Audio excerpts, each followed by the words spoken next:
Hello cuties! ఈరోజు మనం భగవాన్ విష్ణు యొక్క మత్స్యావతారం గురించి తెలుసుకుందాం. అసలు భగవాన్ విష్ణు ఏ కారణం వల్ల మత్స్యావతారం ఎత్తారు చెప్తా వినండి. మన అందరికీ తెలిసిందే కదా, బ్రహ్మ ఎప్పుడు రాస్తూనే ఉంటారు. అలా ఆయన రాస్తుండగా అలసి నిద్రిస్తారు.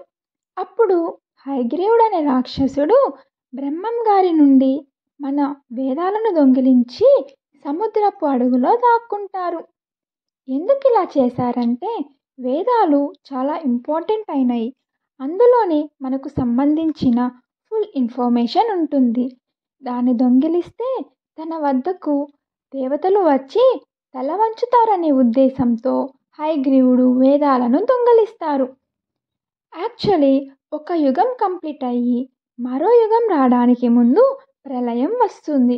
ఆ ప్రళయం నుండి ప్రాణజీవులు మరియు వేదాలను రక్షించడానికి భగవాన్ విష్ణు మత్స్యావతారం ఎత్తారు.